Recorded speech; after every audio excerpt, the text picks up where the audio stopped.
प्राचीन समय की बात है जब ये संसार अपनी प्रारंभिक अवस्था में था। उस समय सृष्टि का निर्माण तो हो चुका था, लेकिन जीवन को सही दिशा देने वाली कई शक्तियां अभी प्रकट नहीं हुई थीं। चारों ओर एक गहरा अंधकार फैला हुआ था। आकाश शांत और स्थिर था। धरती पर जीवन की हल्की हल्की हलचल तो थी, लेकिन उसमें ऊर्जा और गति की कमी थी। उस समय जीव जंतु, पेड़ पौधे और मनुष्य जैसे प्राणी सही मार्ग को स्पष्ट रूप से नहीं देख पाते थे। वातावरण में प्रकाश का अभाव होने के कारण सब कुछ धुंधला और अस्पष्ट दिखाई देता था। देवताओं और ऋषियों ने जब इस स्थिति को देखा तो उन्हें चिंता होने लगी। वे समझ गए कि यदि संसार में प्रकाश नहीं होगा तो जीवन का विकास सही प्रकार से नहीं हो पाएगा। अंधकार केवल आंखों को ही नहीं ढकता, बल्कि मन और विचारों को भी भ्रमित कर देता है। ऋषि मुनि अपने तप और ध्यान में बैठे हुए ये सोचने लगे कि संसार में ऐसा कौन सा उपाय किया जाए जिससे अंधकार दूर हो और समस्त प्राणियों को जीवन के लिए आवश्यक ऊर्जा प्राप्त हो सके। इसी चिंता के साथ सभी देवता और महान ऋषि ब्रह्मा जी के पास पहुंचे। ब्रह्मा जी सृष्टि के रचयिता थे और उनके पास हर समस्या का समाधान होता था। देवताओं ने विनम्रता से ब्रह्मा जी को प्रणाम किया और उनसे अपनी चिंता व्यक्त की। उन्होंने कहा कि संसार में अंधकार बहुत अधिक है और इसके कारण जीवन की गति धीमी हो गई है। जीवों को अपने मार्ग का ज्ञान नहीं हो पा रहा है। यदि कोई ऐसी शक्ति प्रकट हो जाए जो पूरे संसार को प्रकाश और ऊर्जा प्रदान करे तो जीवन में नई गति आ सकती है। ब्रह्मा जी ने देवताओं और ऋषियों की बात को ध्यान से सुना। वे स्वयं भी जानते थे कि सृष्टि के संतुलन के लिए प्रकाश का होना बहुत आवश्यक है। कुछ क्षणों तक वे गहरी चिंतन में डूब गए। उनके मन में एक विचार उत्पन्न हुआ कि संसार को एक ऐसी दिव्य शक्ति की आवश्यकता है जो न केवल प्रकाश दे बल्कि समस्त जीवन को ऊर्जा भी प्रदान करे। ऐसी शक्ति जो आकाश में स्थित होकर पूरे ब्रह्मांड को प्रकाशित कर सके। ब्रह्मा जी ने अपनी दिव्य शक्ति और तेज को एकत्रित करना शुरू किया। उनका तेज इतना प्रबल था कि उसके चारों ओर एक अद्भुत प्रकाश फैलने लगा। धीरे धीरे वो प्रकाश और भी अधिक चमकदार होता गया। देवता और ऋषि उस अद्भुत दृश्य को देखकर आश्चर्यचकित हो गए। उन्हें ऐसा लगा जैसे ब्रह्मांड में एक नई ऊर्जा जन्म ले रही हो। कुछ समय बाद उस तेज से एक अत्यंत दिव्य और प्रज्वलित प्रकाश प्रकट हुआ। वो प्रकाश इतना उज्जवल था कि अंधकार स्वयं उससे दूर होने लगा। वो केवल एक साधारण प्रकाश नहीं था, बल्कि उसमें जीवन देने वाली शक्ति भी समाई हुई थी। उस दिव्य तेज का स्वरूप धीरे धीरे स्पष्ट होने लगा। देवताओं ने अनुभव किया कि ये कोई साधारण घटना नहीं है, बल्कि सृष्टि के इतिहास में एक बहुत महत्वपूर्ण क्षण है। जैसे जैसे वो प्रकाश प्रकट होता गया, आकाश में एक नई चमक दिखाई देने लगी। उस तेज से एक दिव्य देवता का स्वरूप बनने लगा। उनका प्रकाश चारों दिशाओं में फैलने लगा। वो तेजस्वी स्वरूप ही आगे चलकर सूर्य देव के रूप में जाना गया। सूर्य देव का उदय सृष्टि के लिए एक नई शुरुआत थी। जब सूर्य का प्रकाश पहली बार पूरे आकाश में फैला तो धरती पर भी एक बड़ा परिवर्तन दिखाई देने लगा। अंधकार धीरे धीरे समाप्त होने लगा और चारों ओर उजाला फैल गया। पेड़ पौधों को नई ऊर्जा मिलने लगी। पक्षी और अन्य जीव जंतु भी सक्रिय होने लगे। ऐसा लगा जैसे संसार में जीवन की एक नई लहर दौड़ गई हो। ऋषि मुनि और देवता सूर्य देव के इस दिव्य रूप को देखकर अत्यंत प्रसन्न हुए। उन्हें यह विश्वास हो गया कि अब संसार में अंधकार का प्रभाव कम हो जाएगा और जीवन को नई दिशा मिलेगी। सूर्य का प्रकाश केवल देखने के लिए ही नहीं था, बल्कि वो धरती पर जीवन के विकास का आधार भी बन गया। उसकी किरणों से धरती को ऊष्मा और ऊर्जा मिलने लगी। धीरे धीरे सूर्य देव आकाश में अपनी स्थिर स्थिति में स्थापित हो गए। हर दिन उनका उदय होने लगा और उनके प्रकाश से संसार जगमगाने लगा। मनुष्य और अन्य जीवों ने भी इस दिव्य शक्ति के महत्व को समझना शुरू कर दिया। उन्हें यह अनुभव हुआ कि सूर्य केवल एक प्रकाश का स्रोत नहीं है, बल्कि वो जीवन का आधार है। समय के साथ साथ सूर्य देव के प्रति श्रद्धा और सम्मान बढ़ने लगा। ऋषि मुनि उन्हें प्रणाम करने लगे और उनकी महिमा का वर्णन करने लगे। लोगों ने यह समझ लिया कि सूर्य का प्रकाश केवल अंधकार को दूर करने के लिए ही नहीं है, बल्कि वो संसार में जीवन, ऊर्जा और संतुलन बनाए रखने के लिए भी आवश्यक है। इस प्रकार सृष्टि के प्रारंभिक समय में ब्रह्मा जी के तेज से प्रकट हुए सूर्य देव ने पूरे संसार को प्रकाश और ऊर्जा प्रदान की। उनके उदय के साथ ही अंधकार का अंत होने लगा और जीवन ने एक नई दिशा में आगे बढ़ना शुरू किया। यही सूर्य देव आगे चलकर देवताओं में एक महत्वपूर्ण स्थान प्राप्त करने वाले बने और संसार के सभी प्राणियों के लिए जीवन का आधार बन गए। एक बड़े और समृद्ध नगर में धनराज नाम का एक व्यापारी रहता था। वो व्यापार में बहुत सफल था और उसके पास धन दौलत की कोई कमी नहीं थी। उसके बड़े बड़े गोदाम थे जिनमें अनाज, कपड़े और कई प्रकार का सामान भरा रहता था। उसके घर में नौकर चाकरों की भी कमी नहीं थी। दूर दूर से लोग उसके साथ व्यापार करने आते थे और उसका नाम नगर के सबसे धनी व्यक्तियों में लिया जाता था। लेकिन इतनी संपत्ति और सम्मान होने के बावजूद उसके स्वभाव में विनम्रता नहीं थी। वो बहुत घमंडी और कठोर हृदय का व्यक्ति बन चुका था। उसे अपने धन पर बहुत गर्व था। वो सोचता था कि संसार में धन ही सबसे बड़ी शक्ति है और जिसके पास धन है वही सबसे महान है। इसी कारण वो दूसरों को अपने से कम समझता था। नगर के गरीब और जरूरतमंद लोग कभी कभी उससे सहायता की आशा लेकर आते थे। वे सोचते थे कि इतना धनी व्यक्ति जरूर उनकी मदद करेगा। लेकिन धनराज का हृदय दया से खाली था। जब कोई गरीब उसके पास मदद मांगने आता तो वो उसे अपमानित करके भगा देता। कई बार वो लोगों के सामने उनका मजाक भी उड़ाता था। एक बार एक बूढ़ा किसान उसके पास आया। उस वर्ष बारिश कम होने के कारण उसकी फसल खराब हो गई थी। वो बहुत दुखी था और अपने परिवार के लिए अनाज जुटाने में असमर्थ था। वो बड़ी आशा लेकर धनराज के पास पहुंचा और विनम्रता से बोला कि यदि कुछ अनाज उधार मिल जाए तो उसका परिवार भूखा नहीं रहेगा। लेकिन धनराज ने उसकी बात सुनकर हंसना शुरू कर दिया। उसने कहा कि अगर मेहनत से खेती नहीं कर सकते तो भीख मांगने क्यों चले आते हो। उसने किसान को डांटकर अपने घर से भगा दिया। वहां खड़े लोगों को यह देखकर बहुत दुख हुआ, लेकिन धनराज को किसी की पीड़ा से कोई फर्क नहीं पड़ा। धीरे धीरे नगर में उसकी यही छवि बन गई कि वो बहुत अमीर तो है, लेकिन उसके दिल में दया नहीं है। लोग उसके धन की चर्चा तो करते थे, लेकिन उसके व्यवहार की निंदा भी करते थे। कई बुजुर्ग लोग कहते थे कि इतना घमंड किसी के लिए अच्छा नहीं होता। एक दिन ऐसा समय जरूर आता है जब मनुष्य को अपने कर्मों का फल मिलता है। धनराज इन बातों पर ध्यान नहीं देता था। उसे लगता था कि लोग उससे जलते हैं, इसलिए उसके बारे में ऐसी बातें करते हैं। वो अपने धन और वैभव में इतना डूब चुका था कि उसे किसी की सलाह सुनना अच्छा नहीं लगता था। उसके लिए सबसे महत्वपूर्ण चीज केवल लाभ और धन कमाना था। उसका व्यापार दिन प्रतिदिन बढ़ता जा रहा था। नए गोदाम बन रहे थे और उसकी संपत्ति बढ़ती जा रही थी। ये सब देखकर उसका अहंकार और भी बढ़ने लगा। अब वो और अधिक कठोर और अभिमानी हो गया था। उसे लगता था कि संसार में ऐसा कोई नहीं जो उससे अधिक शक्तिशाली हो। नगर के मंदिर में साधु संत अक्सर लोगों को धर्म और करुणा का महत्व समझाते थे। वे कहते थे कि मनुष्य को धन पर घमंड नहीं करना चाहिए और जरूरतमंदों की सहायता करनी चाहिए। लेकिन धनराज कभी इन बातों को गंभीरता से नहीं लेता था। वो सोचता था कि ये बातें केवल गरीब लोगों के लिए होती हैं। एक दिन जब वो अपने बड़े घर के आंगन में बैठा था, तब एक साधु वहां से गुजर रहे थे। उन्होंने धनराज को देखा और शांत स्वर में कहा कि मनुष्य का घमंड उसे पतन की ओर ले जाता है। यदि धन का उपयोग दूसरों की भलाई के लिए किया जाए तो वही सच्चा धन होता है। धनराज को ये बात बिल्कुल पसंद नहीं आई। उसने साधु से कहा कि उसे किसी उपदेश की आवश्यकता नहीं है। उसने गर्व से कहा कि उसने अपनी मेहनत से इतना धन कमाया है और उसे किसी की मदद की जरूरत नहीं है। साधु ने उसकी बात सुनी और केवल मुस्कुराकर आगे बढ़ गए। साधु जानते थे कि जब मनुष्य अहंकार में डूब जाता है तो वो सत्य को स्वीकार नहीं कर पाता, लेकिन समय सबको सिखा देता है। नगर के कई लोग ये सोचते थे कि एक दिन ऐसा जरूर आएगा जब धनराज को अपने व्यवहार का परिणाम समझ में आएगा। धनराज अपने घमंड में डूबा हुआ अपने जीवन को उसी तरह जी रहा था। उसे ये पता नहीं था कि जीवन में परिस्थितियां कब बदल जाएं और मनुष्य को अपने कर्मों का फल कब मिल जाए। लेकिन उसके घमंड और कठोर व्यवहार की कहानी धीरे धीरे पूरे नगर में फैलती जा रही थी। लोग उसके धन को देखकर प्रभावित तो होते थे, लेकिन उसके स्वभाव से दुखी भी रहते थे। नगर के बुजुर्ग अक्सर बच्चों को उसकी कहानी सुनाकर समझाते थे कि मनुष्य को कभी भी धन पर अहंकार नहीं करना चाहिए। सच्चा सम्मान वही पाता है जिसके हृदय में दया और विनम्रता होती है।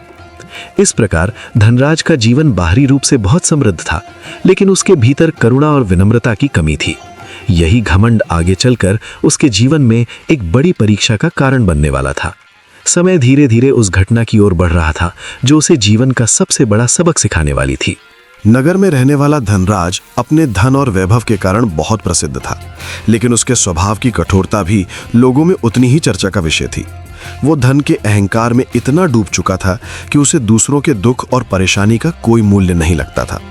उसके लिए संसार में सबसे महत्वपूर्ण केवल उसका धन, उसका व्यापार और उसकी प्रतिष्ठा थी। उसी नगर के पास एक छोटा सा गांव था।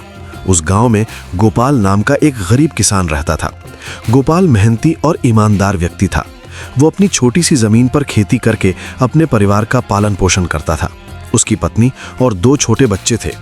वो सुबह से शाम तक खेतों में मेहनत करता ताकि उसके परिवार को भरपेट भोजन मिल सके। लेकिन उस वर्ष प्रकृति ने उसका साथ नहीं दिया। पहले तो लंबे समय तक बारिश नहीं हुई, जिससे खेत सूख गए।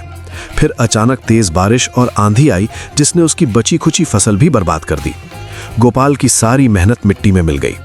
खेत में खड़ी फसल जमीन पर गिर गई और जो कुछ बचा था वो भी पानी में सड़ गया।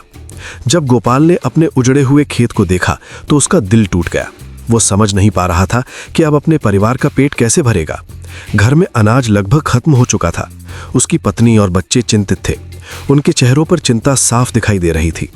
गोपाल की पत्नी ने धीरे से कहा, आप नगर के बड़े व्यापारी धनराज के पास क्यों नहीं जाते? वो बहुत अमीर है, शायद वो आपकी कुछ मदद कर दे। पहले तो गोपाल झिझक रहा था, क्योंकि उसने सुना था कि धनराज का स्वभाव बहुत कठोर है। फिर भी परिवार की चिंता ने उसे मजबूर कर दिया। उसने सोचा कि यदि वो विनम्रता से अपनी परेशानी बताएगा तो शायद धनराज का हृदय पिघल जाए।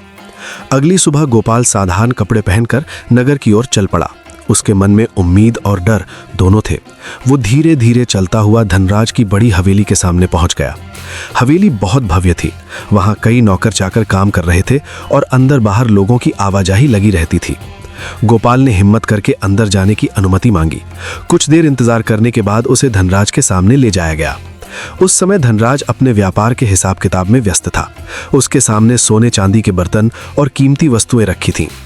गोपाल ने विनम्रता से हाथ जोड़कर कहा, सेठ जी, मैं पास के गांव का किसान हूं। इस साल मेरी फसल पूरी तरह नष्ट हो गई है। घर में खाने के लिए भी अनाज नहीं बचा। कृपया मेरी थोड़ी सहायता कर दीजिए ताकि मैं अपने परिवार को भूखा न रहने दूं। धनराज ने उसकी ओर देखा और हल्की हंसी के साथ कहा, तो तुम्हारी फसल खराब हो गई, इसमें मेरा क्या दोष है? हर कोई अपनी किस्मत लेकर आता है। गोपाल ने फिर विनती करते हुए कहा, सेठ जी, मैं आपसे भीख नहीं मांग रहा। जब मेरी फसल अच्छी होगी तब मैं आपका सारा कर्ज लौटा दूंगा। अभी बस कुछ अनाज और थोड़ी सहायता मिल जाए तो मेरा परिवार बच जाएगा। लेकिन धनराज के मन में दया की भावना बिल्कुल नहीं जागी। उसे लगा कि अगर वो एक किसान की मदद करेगा तो कल और भी लोग उसके पास आ जाएंगे। उसका अहंकार उसे दूसरों की पीड़ा समझने ही नहीं देता था। वो गुस्से में बोला, मैं कोई दानशाला नहीं चला रहा हूँ। यहाँ हर कोई अपनी मेहनत से कमाता है। अगर तुम्हारी फसल खराब हो गई है तो जाओ और कहीं मजदूरी करो, मेरे पास समय नहीं है। इतना कहकर उसने अपने नौकरों को इशारा किया। नौकरों ने गोपाल को वहां से बाहर निकाल दिया। जाते समय धनराज ने उसका मजाक भी उड़ाया। गोपाल का हृदय अपमान से भर गया। वो बहुत दुखी था। उसने सोचा था कि शायद धनराज उसकी मदद करेगा, लेकिन यहाँ तो उसे अपमान और तिरस्कार ही मिला। वो धीरे धीरे हवेली से बाहर निकला और नगर की सड़क पर चलने लगा। उसकी आंखों में आंसू थे। उसे अपने बच्चों के भूखे चेहरे याद आ रहे थे। वो सोच रहा था कि अब घर जाकर क्या जवाब देगा। थोड़ी दूर चलने के बाद वो एक पुराने पेड़ के नीचे बैठ गया। वहां वातावरण शांत था। उसने आकाश की ओर देखा और मन ही मन भगवान से प्रार्थना करने लगा। उसने कहा, हे भगवान, मैंने जीवन भर ईमानदारी से मेहनत की है, कभी किसी का बुरा नहीं किया। फिर भी आज मेरे परिवार को इतनी कठिनाई क्यों सहनी पड़ रही है? अगर इस संसार में न्याय है तो कृपया मेरी पुकार सुनिए। उसकी प्रार्थना सच्चे मन से निकली थी। उसके शब्दों में दर्द और विश्वास दोनों थे। वो भगवान से कोई बदला नहीं मांग रहा था, बल्कि केवल न्याय और सहारा चाहता था। कुछ देर बाद उसने अपने आंसू पोंछे और धीरे धीरे अपने गांव की ओर लौटने लगा। रास्ते में उसके मन में कई विचार आ रहे थे। उसे ये भी लग रहा था कि शायद भगवान उसकी परीक्षा ले रहे हैं। उधर धनराज अपनी हवेली में बैठा हुआ अपने धन और व्यापार में व्यस्त था। उसे इस बात का जरा भी पछतावा नहीं था कि उसने एक जरूरतमंद व्यक्ति का अपमान किया है। उसे लगता था कि धन के बल पर वो सब कुछ जीत सकता है, लेकिन संसार का नियम है कि हर कर्म का फल अवश्य मिलता है, चाहे वो अच्छा हो या बुरा। धनराज को अभी इसका एहसास नहीं था, लेकिन समय आने पर उसे अपने व्यवहार का परिणाम अवश्य देखने को मिलेगा। उधर गोपाल अपने गांव लौट आया। उसकी पत्नी ने जब उसके चेहरे पर उदासी देखी तो सब समझ गई। उसने चुपचाप भगवान का नाम लिया और अपने पति को ढांढस बंधाया। उस रात गोपाल और उसका परिवार भूखे पेट सो गए, लेकिन गोपाल के मन में फिर भी भगवान के प्रति विश्वास था।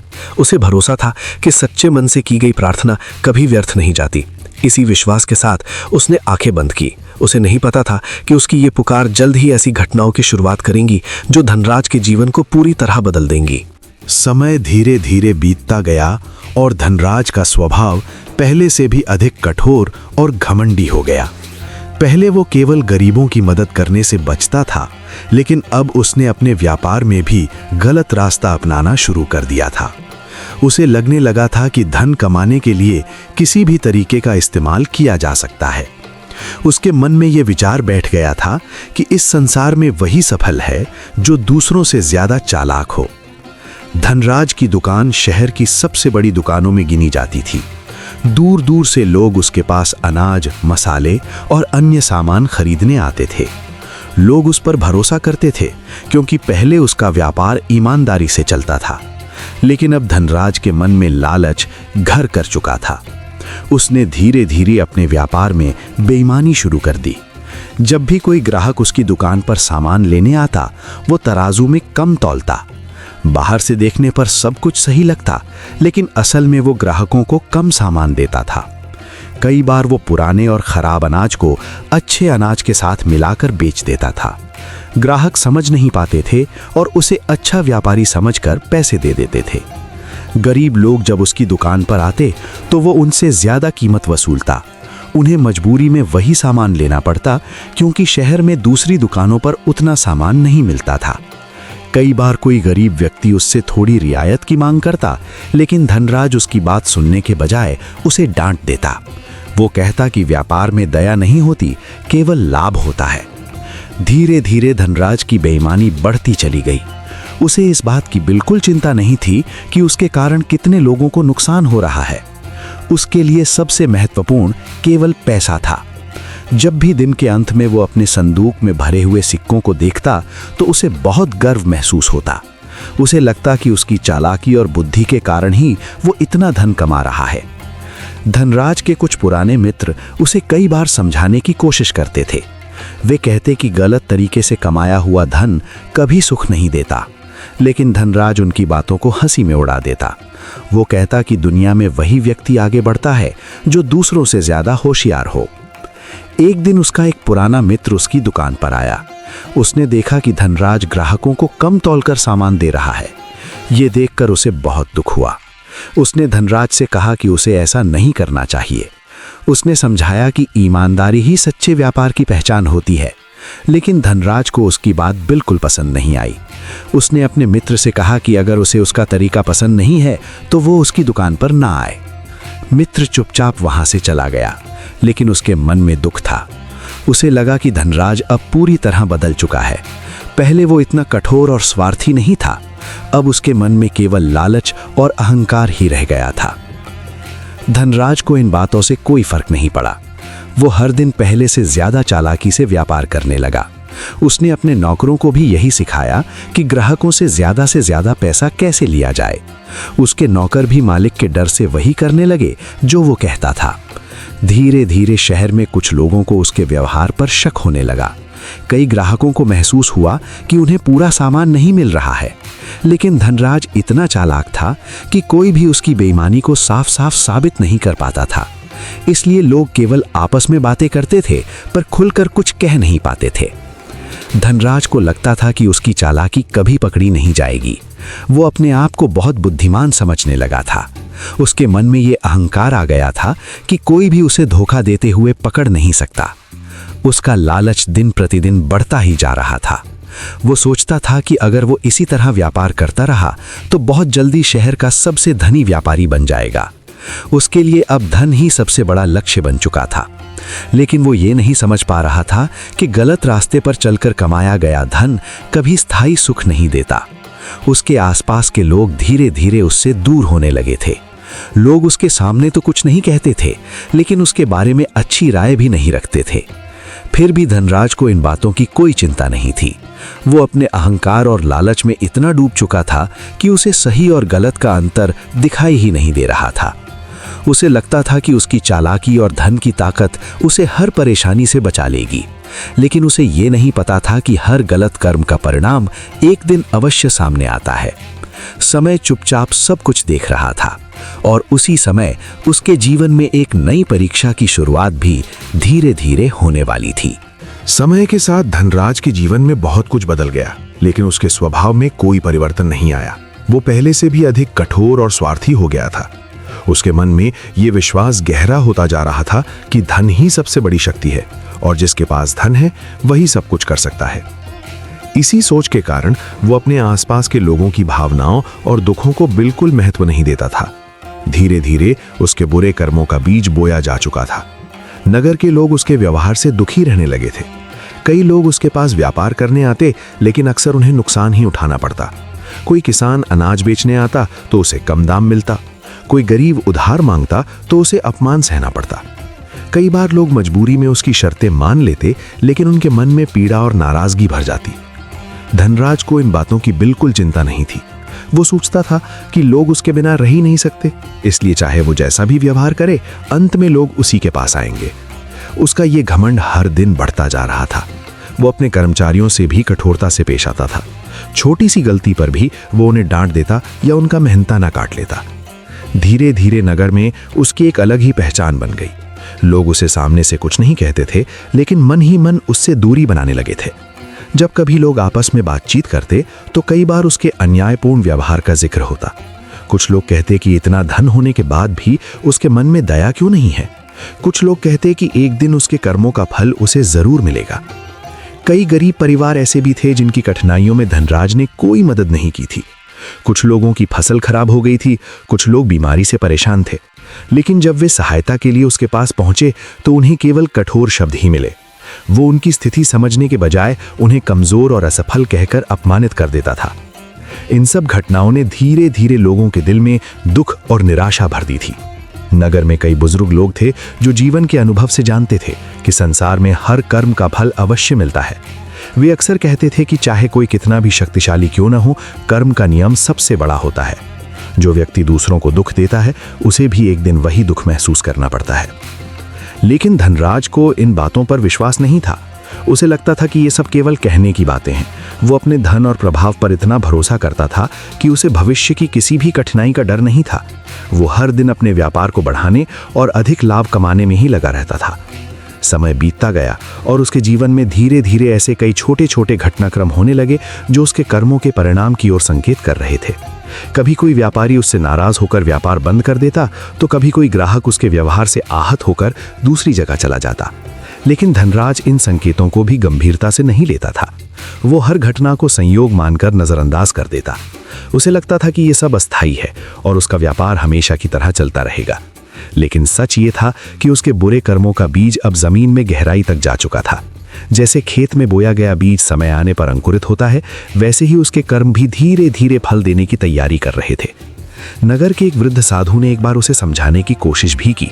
उन्होंने कहा कि जीवन में धन से ज्यादा महत्वपूर्ण दया, ईमानदारी और सहानुभूति होती है।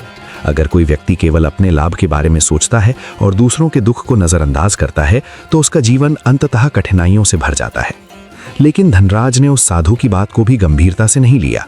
उसने सोचा कि साधु लोग केवल उपदेश देना जानते हैं, उन्हें व्यापार की वास्तविकता का क्या पता।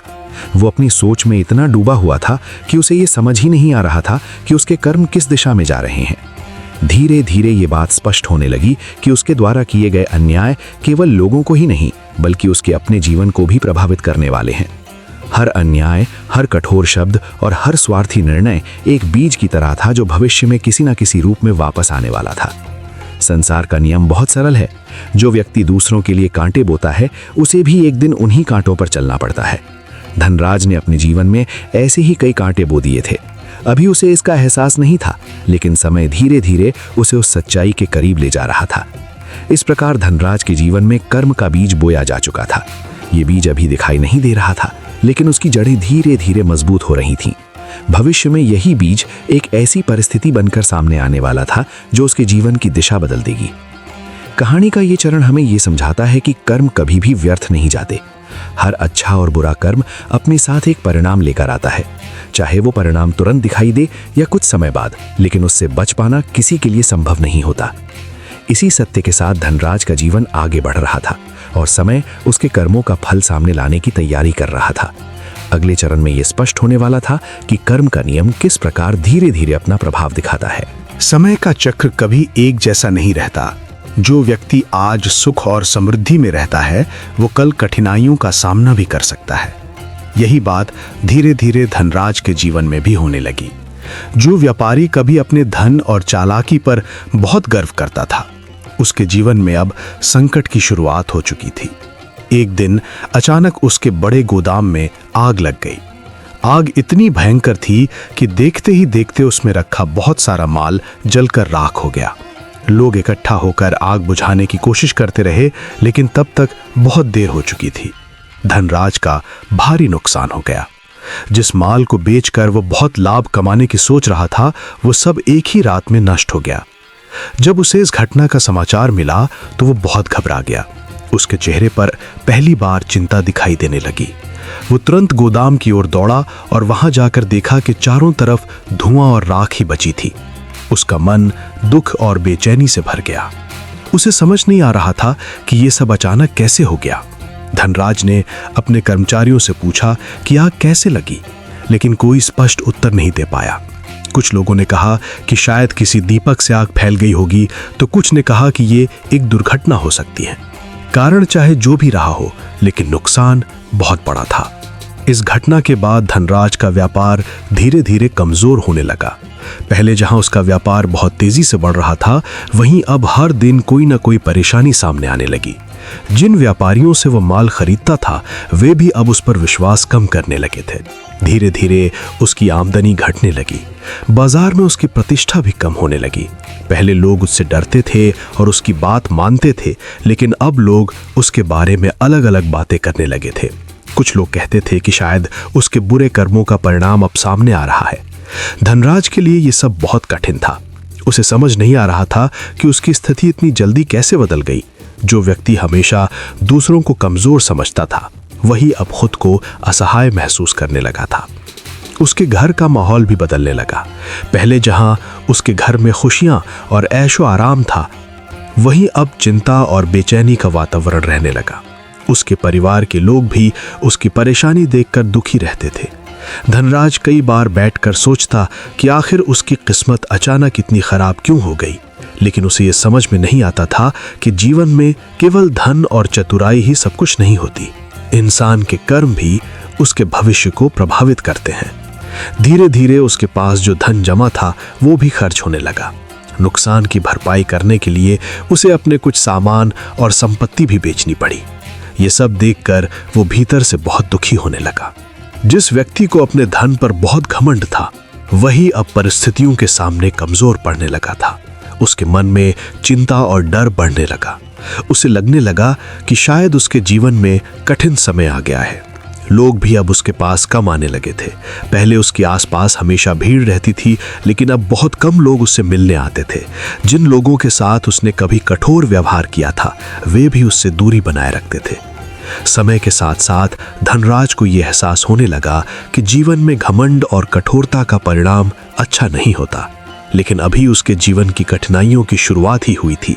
आगे चलकर उसे और भी बड़ी परीक्षाओं का सामना करना था। इस तरह धीरे धीरे धनराज के जीवन में संकट का दौर शुरू हो गया। जो व्यापारी कभी अपने धन और शक्ति पर गर्व करता था, वही अब परेशानियों से घिर चुका था।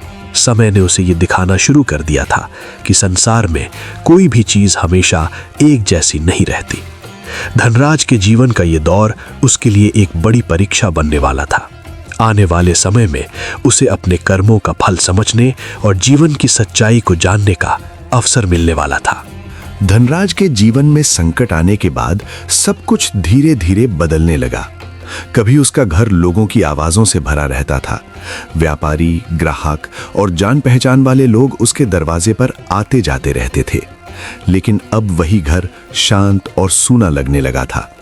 धन के साथ साथ उसके संबंध भी खत्म होते जा रहे थे। जब उसका व्यापार डूबने लगा और गोदाम की आग ने उसकी संपत्ति को नष्ट कर दिया, तब उसे उम्मीद थी कि उसके परिचित लोग उसकी मदद करेंगे। उसे लगता था कि जिन लोगों के साथ उसने वर्षों तक व्यापार किया, वे मुश्किल समय में उसका साथ देंगे। लेकिन ऐसा नहीं हुआ। जिन लोगों को उसने पहले कभी सम्मान नहीं दिया था, वे अब उससे दूरी बनाने लगे। धीरे धीरे धनराज को एहसास होने लगा कि उसके चारों ओर जो लोग थे, वे केवल उसके धन के कारण जुड़े हुए थे। जब तक उसके पास पैसा और ताकत थी, तब तक सभी लोग उससे संबंध बनाए रखते थे। लेकिन जब उसकी स्थिति कमजोर हुई, तो वही लोग उससे मुंह मोड़ने लगे। ये बदलाव उसके लिए बहुत कठिन था। कभी जो लोग उसके सामने झुकते थे, अब वे उसे देखकर रास्ता बदल लेते थे। कुछ लोग तो उसके पास आने से भी कतराने लगे। धनराज को ये देखकर दुख होता था, लेकिन वो ये भी समझ रहा था कि उसने स्वयं भी कभी किसी की भावनाओं का सम्मान नहीं किया था। जब लोग उसके पास मदद के लिए आते थे, तब वो उन्हें अपमानित कर देता था। उसे उस गरीब किसान की बात भी याद आने लगी, जिसे उसने एक दिन अपने दरवाजे से भगा गया था। उस समय उसे लगा था कि एक गरीब की मदद ना करने से क्या फर्क पड़ता है, लेकिन अब जब वो स्वयं कठिनाई में था, तब उसे समझ में आ रहा था कि किसी जरूरतमंद को ठुकराना कितना बड़ा अन्याय होता है। दिन बीतते गए और धनराज का अकेलापन बढ़ता गया। उसके घर में अब पहले जैसी रौनक नहीं थी। ना तो व्यापार की चहल पहल थी और ना ही मित्रों का आना जाना। वो अक्सर अपने घर के आंगन में बैठकर बीते समय के बारे में सोचता रहता था। उसे याद आता कि कैसे उसने अपने धन के घमंड में कई लोगों को दुख दिया था। अब उसे समझ आने लगा था कि धन और शक्ति हमेशा साथ नहीं रहते। सच्चे संबंध और सम्मान ही जीवन की सबसे बड़ी संपत्ति होते हैं। लेकिन जब तक उसके पास सब कुछ था, तब तक उसने इन बातों पर ध्यान नहीं दिया। उसने केवल अपने लाभ और अहंकार को ही महत्व दिया। कभी कभी वो सोचता कि काश उसने लोगों के साथ अच्छा व्यवहार किया होता। अगर उसने जरूरतमंदों की मदद की होती तो शायद आज लोग उसके साथ खड़े होते। लेकिन अब पछताने के अलावा उसके पास कोई रास्ता नहीं था। उसके मन में पछतावे की भावना धीरे धीरे बढ़ने लगी। धनराज अब पहले जैसा कठोर नहीं रहा था। संकट और अकेलेपन ने उसके मन को बदलना शुरू कर दिया था। वो समझने लगा था कि जीवन में केवल धन ही सब कुछ नहीं होता। इंसान के अच्छे कर्म और व्यवहार ही उसके असली साथी होते हैं। एक समय था जब उसे लगता था कि उसका धन उसे हर समस्या से बचा सकता है, लेकिन अब वो जान चुका था कि कर्म का नियम किसी को नहीं छोड़ता। जो जैसा करता है उसे वैसा ही फल मिलता है। उसके साथ जो कुछ हो रहा था वो उसके अपने कर्मों का परिणाम था। धीरे धीरे उसके मन में विनम्रता आने लगी। अब वो लोगों के दुख और कठिनाइयों को समझने लगा था। जो व्यक्ति कभी दूसरों की पीड़ा पर ध्यान नहीं देता था, वही अब अपने अनुभव से जीवन का सच्चा अर्थ सीख रहा था। अकेलेपन ने उसे सोचने का समय दिया। उसने अपने जीवन की गलतियों को स्वीकार करना शुरू किया। उसे महसूस हुआ कि अगर जीवन में फिर से अवसर मिला तो वो अपने व्यवहार को बदलने की कोशिश करेगा। धनराज का ये कठिन समय उसके लिए एक बड़ी सीख बन रहा था। उसे समझ में आ रहा था कि घमंड और अन्याय का मार्ग अंत में केवल दुख ही देता है। सच्चा सुख और सम्मान केवल अच्छे कर्मों से ही प्राप्त होता है। अब वो अपने भीतर परिवर्तन की उम्मीद करने लगा था। उसके जीवन में संकट जरूर आया था, लेकिन यही संकट उसे एक बेहतर इंसान बनने की दिशा में ले जा रहा था। उसके मन में धीरे धीरे ये विश्वास जन्म लेने लगा था कि शायद एक दिन वो अपने कर्मों को सुधार सकेगा और जीवन में फिर से सम्मान प्राप्त कर सकेगा। जब जीवन की कठिनाइयों ने धनराज को पूरी ही तरह घेर लिया, तब उसके भीतर एक गहरा बदलाव आने लगा।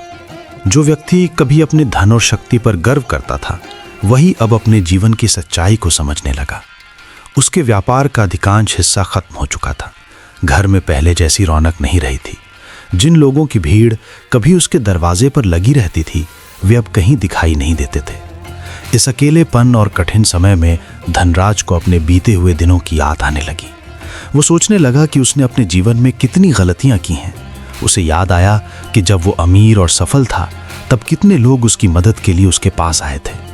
किसी को अनाज चाहिए था, किसी को थोड़ी सहायता चाहिए थी, तो किसी को केवल सहानुभूति की जरूरत थी। लेकिन उसने उन सभी लोगों को तिरस्कार और अपमान के साथ लौटा दिया था। उस समय उसे लगता था कि धन ही सबसे बड़ी शक्ति है और जिसके पास धन है वही सबसे महान है। अब जब उसका अपना जीवन कठिनाइयों से भर गया था, तब उसे समझ में आया कि धन और अहंकार स्थायी नहीं होते। समय कभी भी बदल सकता है। जो व्यक्ति आज शक्तिशाली और समृद्ध है, वो कल कमजोर और असहाय भी हो सकता है। यही विचार उसके मन में बार बार आने लगे। वो अपने व्यवहार को याद करके बहुत दुखी होने लगा। धनराज को उस गरीब किसान की भी याद आई, जो एक दिन उसकी दुकान पर सहायता मांगने आया था। किसान की फसल नष्ट हो गई थी और उसके परिवार के पास खाने के लिए कुछ नहीं था। उस समय अगर धनराज चाहता तो थोड़ी सी मदद करके उसके परिवार को सहारा दे सकता था, लेकिन उसने किसान की पीड़ा को समझने के बजाय उसका अपमान किया और उसे भगा दिया। आज जब धनराज खुद कठिन परिस्थिति में था, तब उसे उस किसान का दुख समझ में आने लगा। उसके मन में यह विचार आया कि अगर उसने उस समय दया और करुणा दिखाई होती, तो शायद आज लोग भी उसके लिए सहानुभूति महसूस करते। लेकिन उसने अपने व्यवहार से लोगों के दिलों में दूरी और दुख ही पैदा किया था। यही कारण था कि आज जब वो संकट में था, तब कोई भी उसके पास नहीं आया। ये सोचकर उसका हृदय और भी भारी हो गया। धीरे धीरे धनराज को यह समझ आने लगा कि जीवन में केवल धन कमाना ही सबसे बड़ा उद्देश्य नहीं होता। मनुष्य का असली मूल्य उसके अच्छे कर्मों और उसके व्यवहार से पहचाना जाता है। यदि किसी के पास बहुत धन हो लेकिन उसके मन में करुणा और ईमानदारी ना हो तो वो वास्तव में गरीब ही होता है। ये सच्चाई अब धनराज के सामने स्पष्ट हो चुकी थी। एक दिन वो अकेले बैठा अपने जीवन के बारे में गहराई से सोच रहा था। उसके मन में बार बार यही विचार आ रहा था कि उसने कितने लोगों के साथ अन्याय किया है। उसने व्यापार में भी ईमानदारी का मार्ग छोड़ दिया था। वो कम तौलता था, अधिक कीमत लेता था और अपनी चालाकी से दूसरों को नुकसान पहुंचाता था। उस समय उसे लगता था कि ये सब करके वो बहुत समझदारी दिखा रहा है, लेकिन अब उसे समझ में आया कि वो सब केवल लालच और अहंकार का परिणाम था। इन सभी बातों को याद करके धनराज के मन में गहरा पश्चाताप होने लगा। उसे लगा कि उसने अपने हाथों से अपने जीवन की खुशियों को नष्ट कर दिया है। अगर उसने पहले सही मार्ग अपनाया होता तो शायद आज उसका जीवन इतना कठिन ना होता। ये विचार उसके मन को बार बार दुखी कर देता था। धनराज ने मन ही मन भगवान से प्रार्थना की। उसने अपने किए हुए बुरे कर्मों के लिए क्षमा मांगी। उसने सोचा कि यदि उसे जीवन में एक और अवसर मिला तो वो अपने व्यवहार को बदल देगा। वो लोगों के साथ दया और ईमानदारी से व्यवहार करेगा और जरूरतमंदों की सहायता करेगा। ये संकल्प उसके मन में धीरे धीरे मजबूत होने लगा। पश्चाताप की भावना ने उसके भीतर एक नई जागृति पैदा कर दी थी। अब वो पहले जैसा अहंकारी और कठोर व्यक्ति नहीं रहा था। उसके मन में विनम्रता आने लगी थी। उसे समझ में आ गया था कि मनुष्य को अपने कर्मों का फल अवश्य मिलता है। अच्छे कर्म सुख और सम्मान देते हैं, जबकि बुरे कर्म दुख और अकेलापन लाते हैं। धनराज ने यह भी सोचा कि अगर जीवन में सुधार की इच्छा सच्ची हो तो मनुष्य अपने मार्ग को बदल सकता है। भले ही उसने पहले कई गलतियां की हों, लेकिन यदि वो सच्चे मन से पश्चाताप करे और आगे अच्छे कर्म करने का संकल्प ले तो उसका जीवन फिर से सही दिशा में जा सकता है। इन्हीं विचारों के साथ धनराज ने अपने मन में ये निश्चय किया कि अब वो अपने जीवन को बदलने का प्रयास करेगा। वो अपने पुराने अहंकार और लालच को छोड़कर सादगी और ईमानदारी का मार्ग अपनाएगा। ये सोचकर उसके मन को थोड़ी शांति मिली। कठिनाइयां अभी भी उसके जीवन में थीं, लेकिन अब उसके भीतर एक नई समझ और एक नई शुरुआत की आशा जाग चुकी थी। धनराज के जीवन में आए संकट और अकेलेपन ने उसे भीतर से बदल दिया था। जब उसे अपनी गलतियों का एहसास हुआ तब उसने ये निश्चय किया कि अब वो अपने जीवन को सही रास्ते पर ले जाएगा। उसने समझ लिया था कि धन और अहंकार से जीवन में सच्चा सम्मान नहीं मिलता। सम्मान और विश्वास केवल अच्छे कर्मों और विनम्रता से ही प्राप्त होते हैं। एक दिन उसने अपने मन में दृढ़ संकल्प किया कि वो अपने पुराने व्यवहार को पूरी तरह बदल देगा। उसने तय किया कि अब वो किसी के साथ अन्याय नहीं करेगा और ना ही किसी का अपमान करेगा।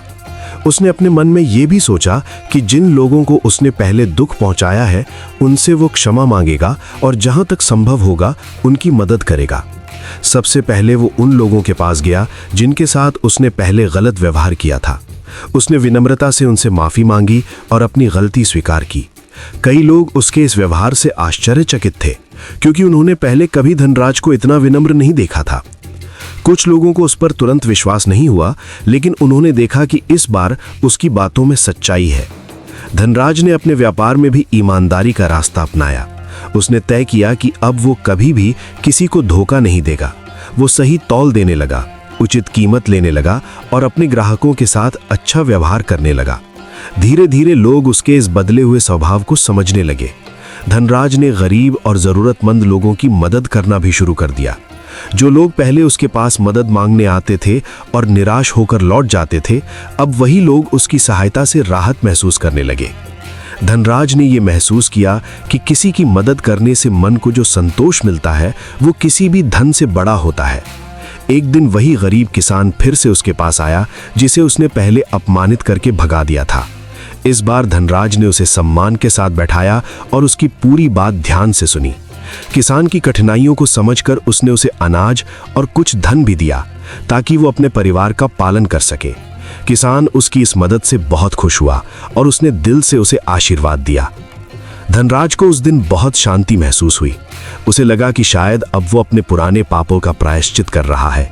उसने समझ लिया था कि सच्ची खुशी दूसरों को दुख देकर नहीं, बल्कि उनकी मदद करके मिलती है। समय बीतने के साथ साथ लोगों का उसके प्रति विश्वास धीरे धीरे लौटने लगा। पहले जो लोग उससे दूरी बनाकर रखते थे, अब वे फिर से उसके पास आने लगे। लोग ये देखने लगे कि धनराज सच में बदल गया है और अब वो पहले जैसा घमंडी नहीं रहा। हालांकि धनराज जानता था कि विश्वास वापस पाने में समय लगता है, इसलिए उसने धैर्य रखा और लगातार अच्छे कर्म करता रहा। वो हर दिन ये प्रयास करता था कि किसी को भी उसके कारण दुख न पहुंचे। धीरे धीरे उसके व्यापार में भी सुधार होने लगा। लोग उसकी ईमानदारी की प्रशंसा करने लगे और उसके साथ व्यापार करने में विश्वास महसूस करने लगे। धनराज को अब ये समझ में आ गया था कि ईमानदारी और सद्भावना ही किसी भी व्यापार और जीवन की सबसे बड़ी पूंजी होती है। धनराज का मन अब पहले से अधिक शांत और संतुष्ट रहने लगा था। पहले वो केवल धन कमाने के बारे में सोचता था, लेकिन अब वो ये सोचता था कि वो अपने कर्मों से समाज के लिए क्या अच्छा कर सकता है। उसने ये भी निश्चय किया कि वो अपने जीवन से मिली इस सीख को कभी नहीं भूलेगा।